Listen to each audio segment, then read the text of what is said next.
So we're starting at the top of page 11. We're coming to the end of this book.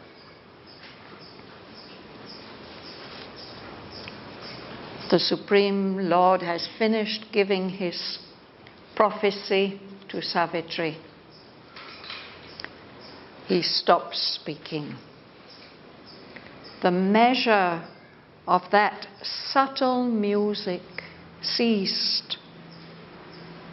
Down with a hurried, swimming, floating lapse through unseen worlds and bottomless spaces forced, sank like a star the soul of Savitri.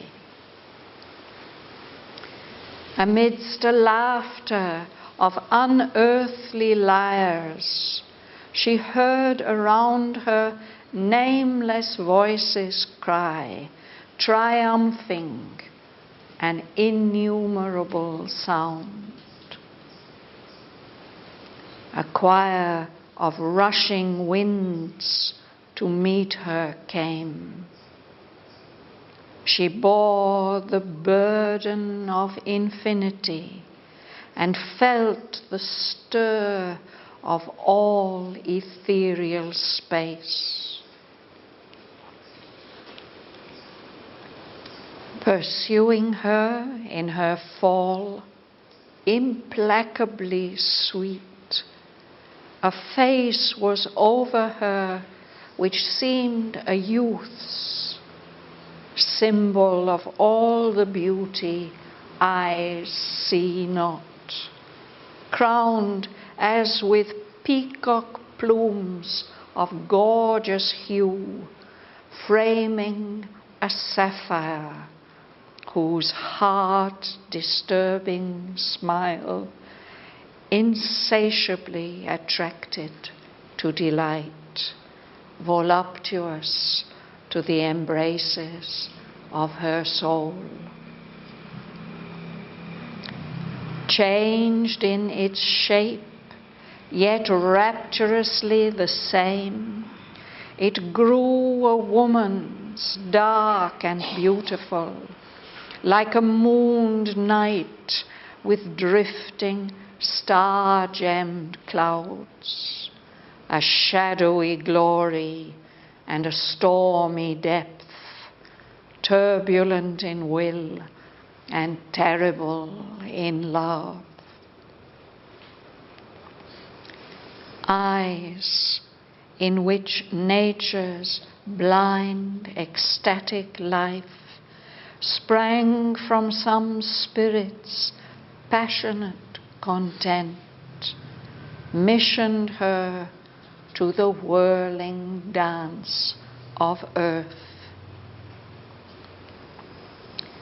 Amidst the headlong rapture of her fall, held like a bird in a child's satisfied hands, in an enamored grasp, her spirit strove, admitting no release till time should end.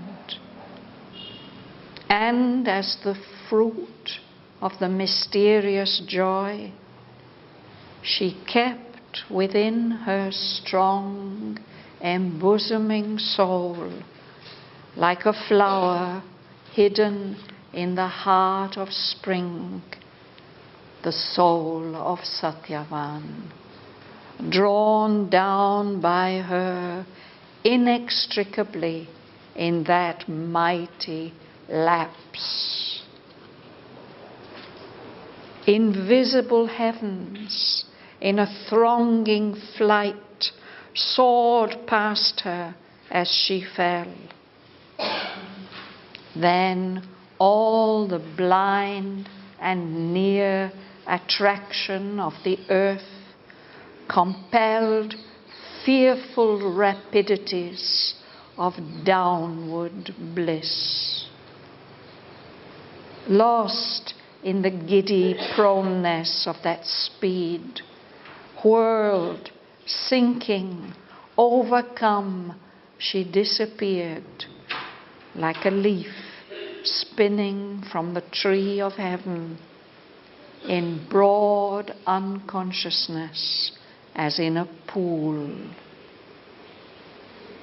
A hospitable softness drew her into a wonder of miraculous depths.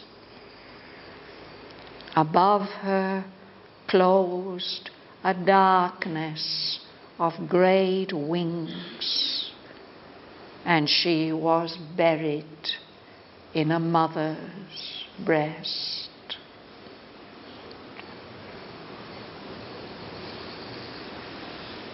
Then, from a timeless plain that watches time, a spirit gazed out upon destiny.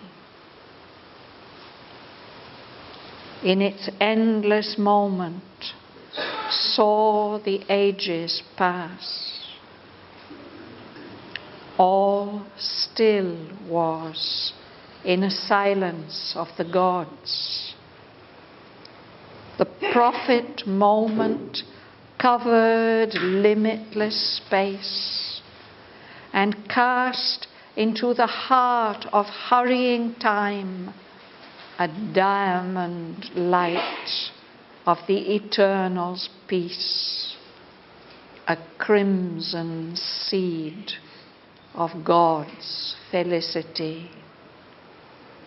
A glance from the gaze fell of undying love.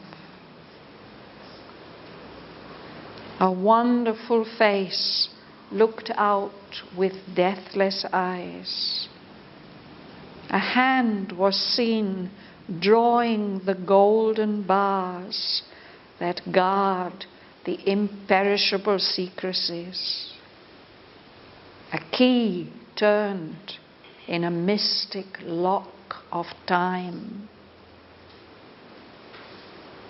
But where the silence of the gods had passed, a greater harmony from the stillness born, surprised with joy and sweetness yearning hearts, an ecstasy and a laughter and a cry.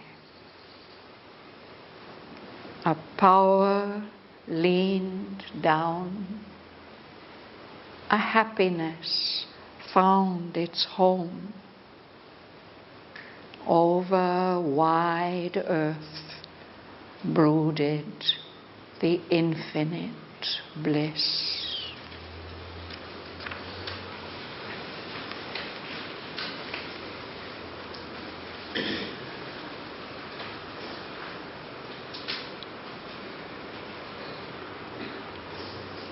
You'll start, Rosa? Sorry, sir. Okay, so let's start.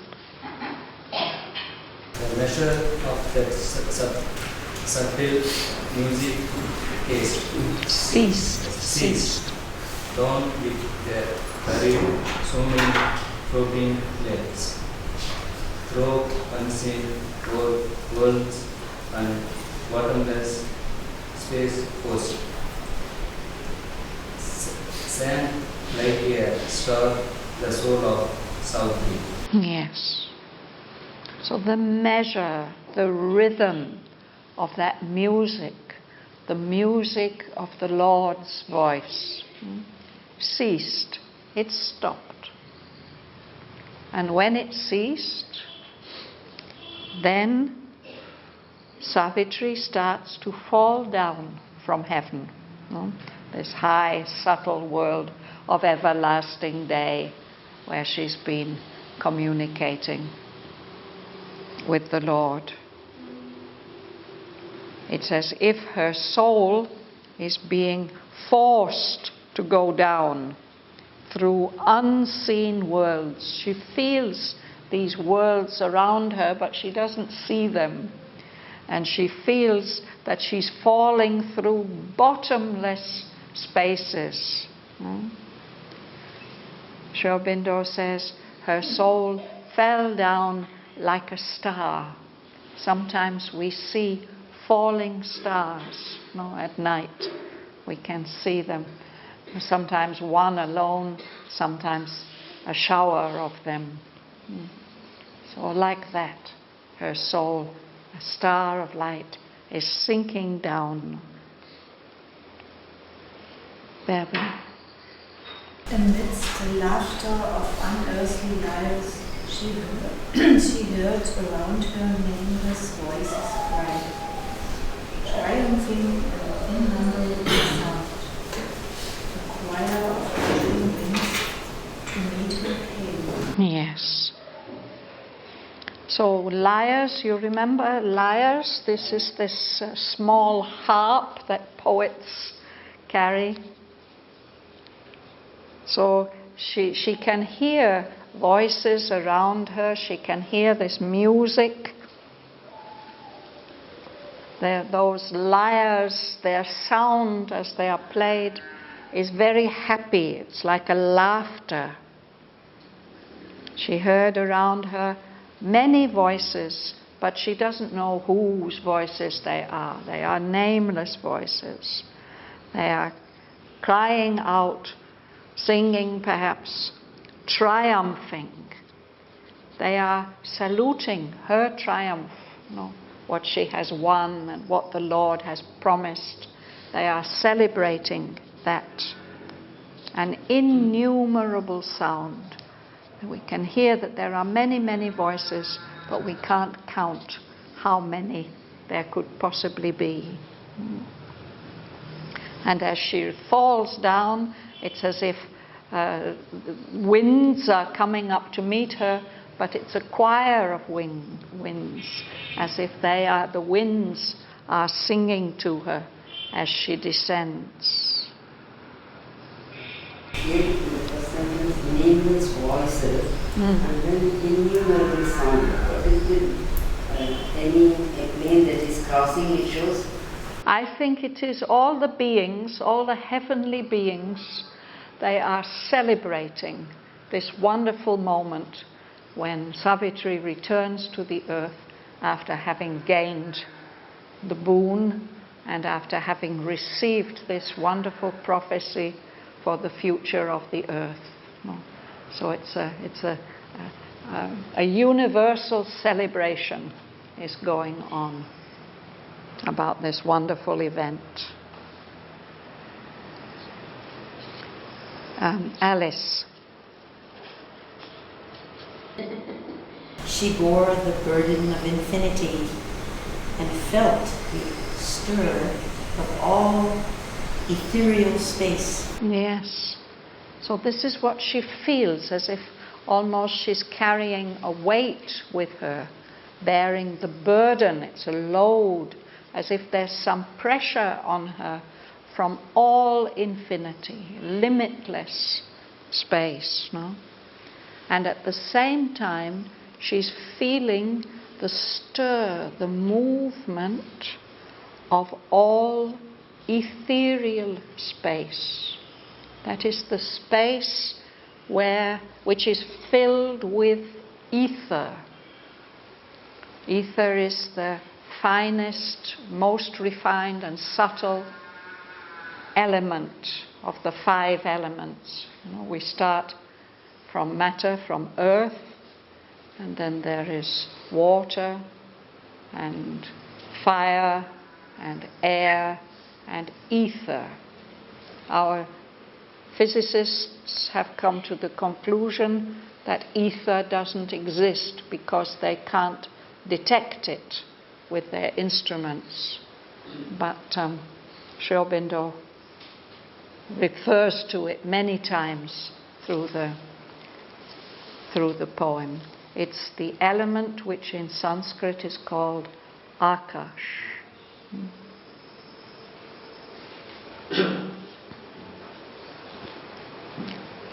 So she feels that Akash, that subtle space stirring and moving around her as she descends. Sarojini? swing on in her head. Fawn. Implacably sweet. A face was over her which seemed a symbol of all the beauty I see now. Crowned us with peacock plumes of a gorgeous hue, harming a sapphire, whose heart disturbing smile insatiably attacked to delight, helped us to the embraces of her soul. Yes, lots of difficult words there, no? So as she falls down, as she sweeps down through these ethereal spaces, following her, leaning over her, is a face. It seems to be the face of a young man. And Aurobindo says this face is the symbol of all the beauty which our material eyes don't see, the beauty of the invisible worlds. No? And this face is crowned with peacock feathers. Plumes are feathers, peacock feathers of gorgeous hue, wonderfully, intensely colored peacock feathers. So immediately we know whose face this is. No? This is the face of Lord Krishna. No? And his face is like a sapphire. A sapphire is a beautiful blue gemstone. No? But this face is the color of that blue gemstone. And its smile, his smile is disturbing to the heart, troubling. It's so intensely beautiful that one almost can't bear its beauty. No? And that smile is attracting whoever sees it to delight.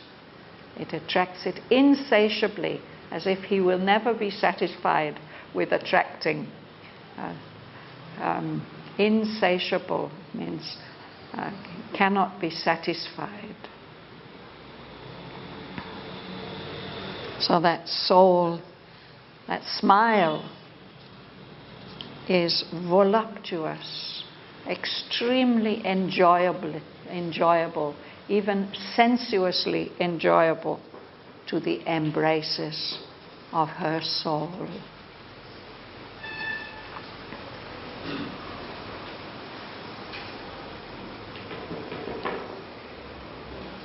Corinne. Change in its shape, yet rapturously the same. It grew a woman's dark and beautiful, like a moon night with drifting star-jet clouds, a shadowy glory and a stormy death, turbulent in will and terrible in love. Mm-hmm. So this is the face of Kali. No? Yes. So the face changes its shape.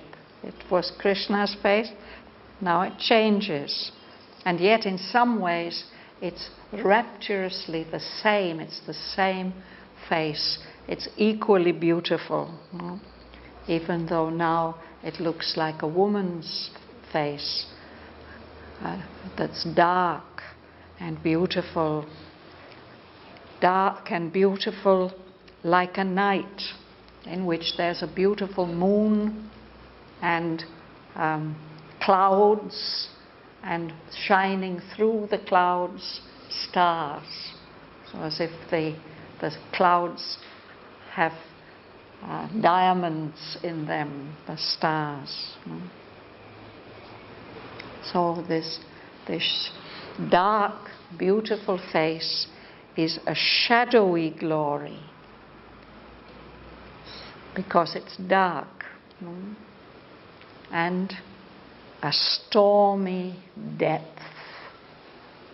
There's something so deep about it, and at the same time that stormy, troubling, passionate, violent possibility is there. This face expresses that this woman, this being, is turbulent in will. Turbulent means violent, like turbulent winds. They blow you in all directions. And terrible in love. Her love is so powerful, it is difficult to bear.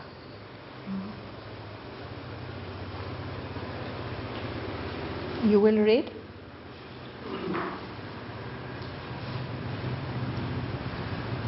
Eyes in which nature's blind excess lie, bright from some spirit's passionate company, we showed her to the whirling dice of earth. Yes. So these eyes are the same.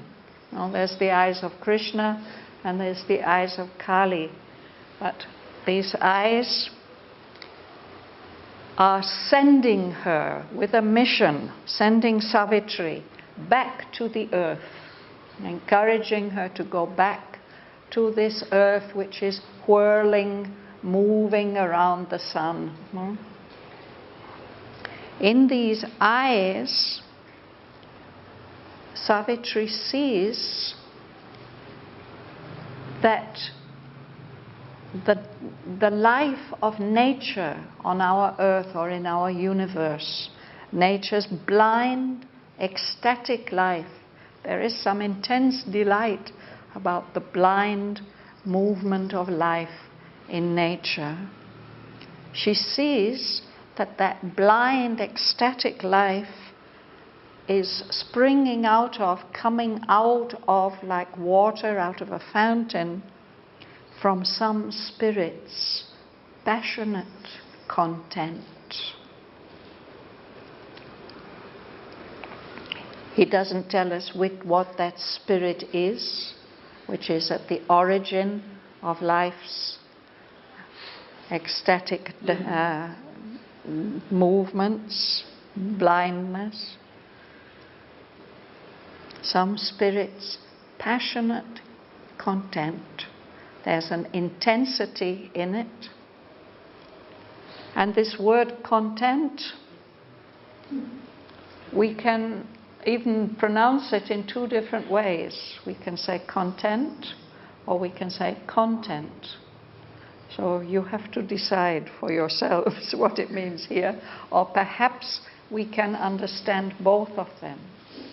If it is content, it means all that spirit contains is giving birth to the life of nature. And the other pronunciation, it means satisfaction, happiness, content.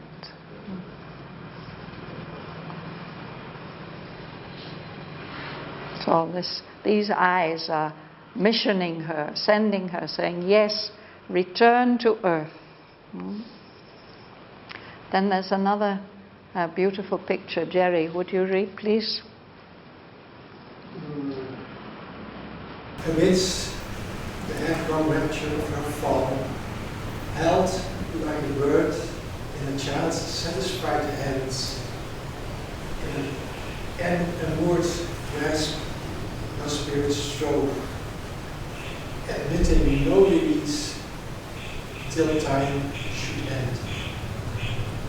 And as a fruit of her mysterious joy, she kept within her strong and loosening soul, like a flower hidden in the heart of spring, the soul of Satyavan, drawn down by her inextricably in that mighty lapse. Yes. So Savitri feels herself being held as if she's a little bird and she's being caught by a child.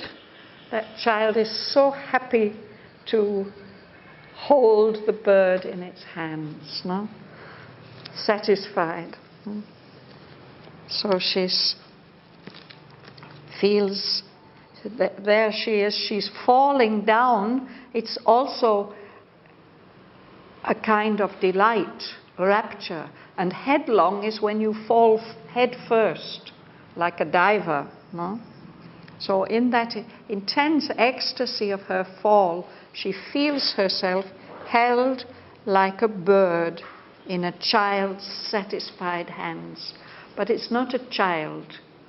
It's an enamored grasp.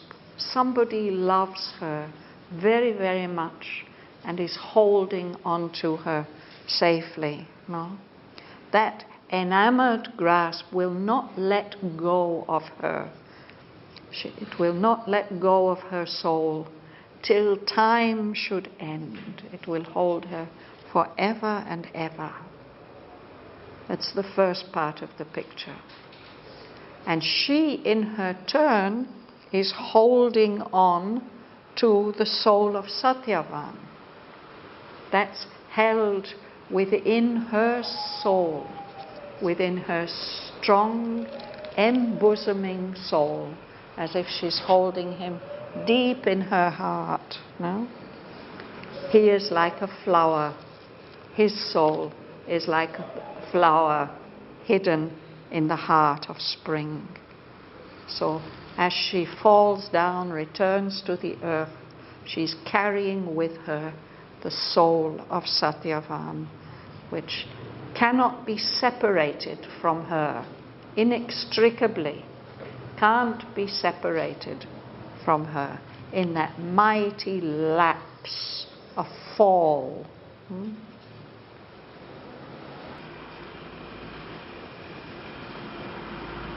Gumsun. Invisible heavens in a soaring flight saw the path for as she fled. In all the blind and new attraction of the earth's compared, fearful rapidities of downward grace. Yes. So, as she's falling, she feels these heavens around her, but they are invisible. No? And as she falls, it's as if they are rising up, soared. It's what a bird does, flies very high. And at a certain point in that fall, she feels the earth's power of attraction, the earth's gravity, all the blind and near attraction of the earth. Gravity attracts things to the earth. No?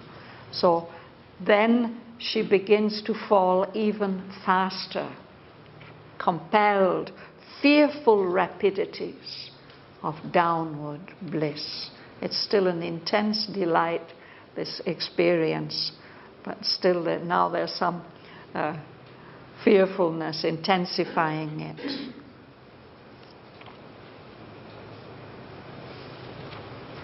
Ganga Lakshmi. Lost in the giddy broadness of that speed, wheels sinking along, overcome, she disappeared, like a leaf spinning from the tree of heaven. In broad unconsciousness as in a pool, her unspeakable softness drew her into a wonder of miraculous deeps. Above, her clothes the darkness of great wings, and she was buried in the mother bliss. So when those fearful rapidities take over, the near attraction of the earth, Sri Aurobindo images Savitri as a leaf.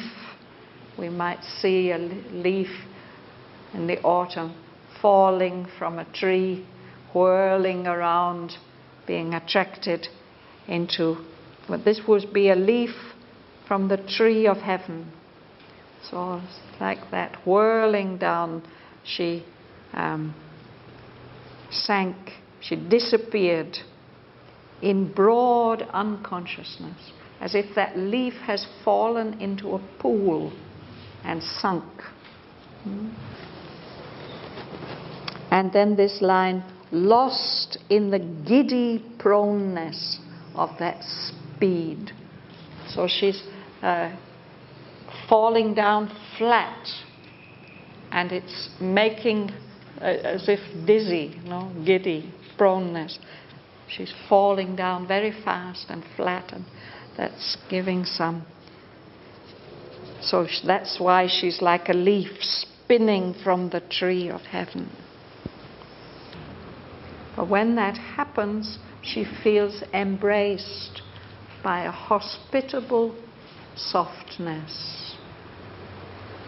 Hospitable, it's when somebody welcomes you into their house, treats you as an honored guest, a very welcome visitor. So that's how the earth welcomes Savitri back with a soft embrace and takes her deep into a wonder of miraculous depths. And she feels as if closing above her is a darkness of great wings, and that she's being buried in a mother's breast, as if in the breast of a mother bird, taking her in with her wings.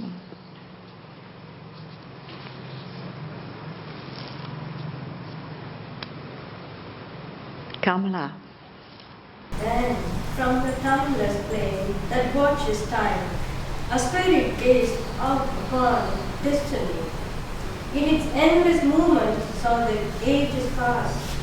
All still was in the silence of the dark. Yes. So there's a gaze. Some high consciousness is watching all this happening. There's a plane beyond time, a timeless plane. But from that plane beyond time, a consciousness is watching what happens in time. So that spirit from the timeless plane is looking out upon destiny, on what will happen, what's going to happen in the future. And in its endless moment beyond time, it watches, it sees the ages pass. The ages that will pass from that time when Savitri returns to the earth until the fulfillment of the prophecy, until the life of earth becomes the life divine. And everything is unmoving, silent. Everything was still in a silence of the gods. Slava. The whole moment going into space and just into the heart of hurried time. The time is light and there was peace. A crimson sea of God's felicity. A glance from the gaze fell of undying love. Yes. So this moment of timelessness, this endless moment, it's a prophet moment. It's looking forward into the future. And it covers limitless space. And it's as if it throws a seed, casting. It's what farmers do with their seeds. No? It casts into the heart of hurrying time We can't stop time, it's always moving, seems to be going faster and faster.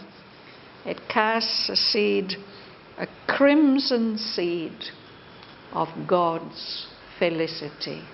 Crimson is a deep red, the deep red of roses. And it also is casting, in that same seed is also a diamond light of the eternal's peace. So it's carrying two things: peace, pure peace, and bliss, felicity, God's felicity. And this is all happening because a glance is falling on the earth from the gaze of undying love, eternal, supreme, divine love. That is that gaze, that spirit that gazes out.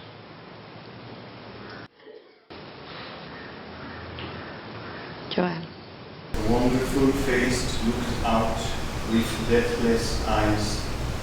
A hand was seen drawing the golden bars that guard the imperishable secrecies. The key turned in a mystic lock of time. So there's a gatekeeper there, looking after the gate to the transcendent world. So that wonderful face of the gatekeeper looks out with these immortal eyes, and even a hand is seen drawing the golden bars, closing the gate, the golden gate. These golden bars that guard, that protect the imperishable secrecies, the secrets that can never die, eternal secrecies. And even a key is turned, so that gate is thoroughly locked in a mystic lock of time. That prophet moment is over now. But something is left behind. Leila. But where the silence of the gods had passed, a great harmony from the stillness born, surprised with joy and sweetness, yearning hearts, an ecstasy and the laughter and the cry. I think you can read to the end. A power leaned down, a happiness found its home. Over wide earth brooded the infiniteness. Yes. So that silence has gone. It's locked away behind that golden bar. But where that silence of the God had passed, where it's been, there's a greater harmony that's been born or is born from that stillness, from that silence. And that brings to the earth, I think, it's surprised with joy and sweetness, yearning hearts. It's here on earth that the hearts are yearning. So something wonderful has happened, and it's felt on earth. People's hearts get surprised with joy and sweetness. They feel an ecstasy and a laughter and a cry of delight. There's a power leaning down, and there's a happiness that finds its home in the earth. So over the wide earth brooded the infinite bliss. I've explained this word brooded so many times, but each time it comes with a new nuance, a new shade of meaning. It's the same image of a mother bird sitting on her nest protecting her brood, those eggs or those little chicks that are going to come out.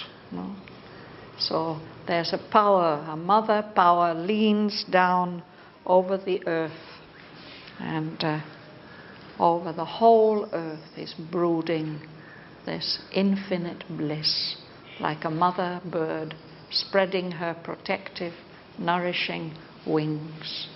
And if she's brooding over the earth, it means that at some future time something is going to be born. It's a promise that all these things that have been prophesied are going to happen. Shraddhavan, I have one question. Why but to bear the silence of the God house passing? Well, he said that there was this prophet moment, and everything was still. All still was in a silence of the gods that lasts just for a moment. And then, when this glance has fallen from the gaze of undying love, then the gates of heaven are closed. The gatekeeper closes the gates and locks them, so that silence of the gods is not there. It's separated from the earth somehow. But where it has gone away, instead there's this wonderful birth of happiness.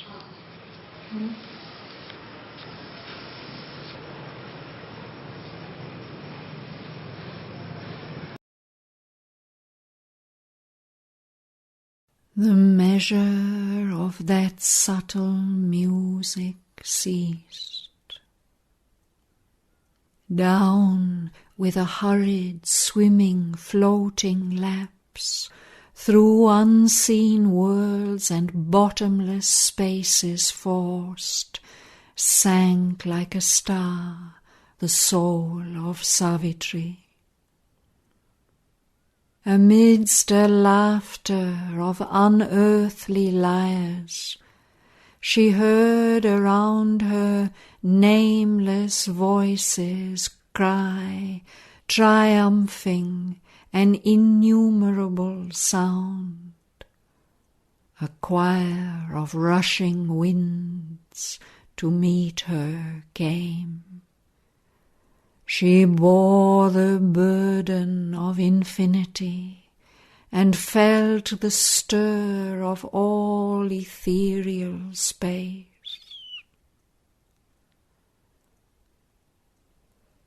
Pursuing her in her fall, implacably sweet, a face was over her which seemed a youth's, symbol of all the beauty eyes see not,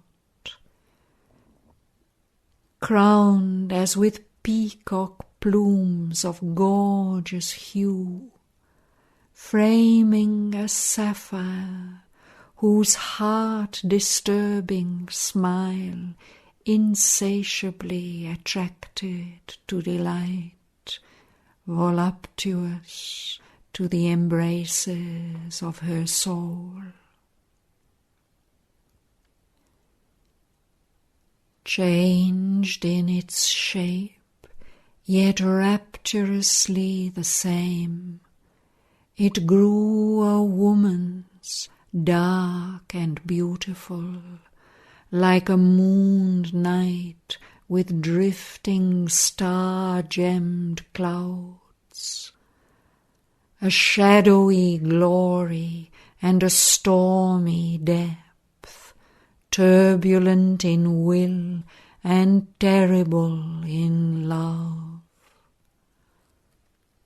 Eyes in which nature's blind ecstatic life sprang from some spirit's passionate content, missioned her to the whirling dance of earth.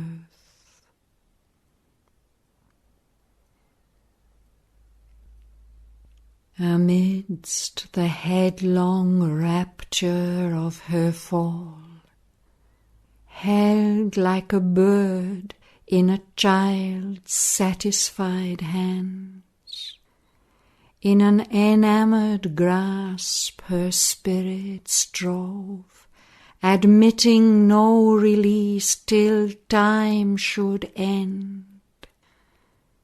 And as the fruit of the mysterious joy, she kept within her strong embosoming soul, like a flower hidden in the heart of spring, the soul of Shraddhavan, drawn down by her inextricably in that mighty lapse. Invisible heavens in a thronging flight soared past her as she fell. Then all the blind and near attraction of the earth compelled fearful rapidities of downward bliss. Lost in the giddy proneness of that speed, worlds sinking, overcome, she disappeared like a leaf spinning from the tree of heaven in broad unconsciousness, as in a pool. A hospitable softness drew her into a wonder of miraculous depths. Above her closed a darkness of great wings, and she was buried in a mother's breast.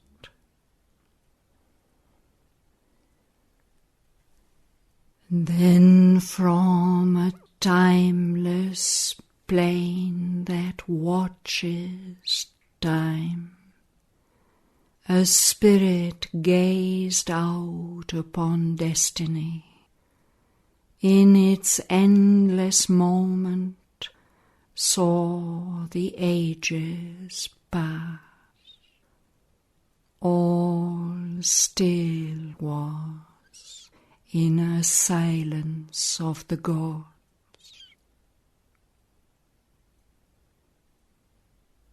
The prophet moment covered limitless space and cast into the heart of hurrying time a diamond light of the eternal peace, a crimson seed of God's felicity. A glance from the gaze fell of undying love. A wonderful face looked out with deathless eyes. A hand was seen drawing the golden bars that guard the imperishable secrecies. A key turned in a mystic lock of time. But where the silence of the gods had passed, a greater harmony from the stillness born, surprised with joy and sweetness, yearning hearts, an ecstasy and a laughter and a cry. A power leaned down, a happiness found its home. over wide earth brooded the infinite bliss.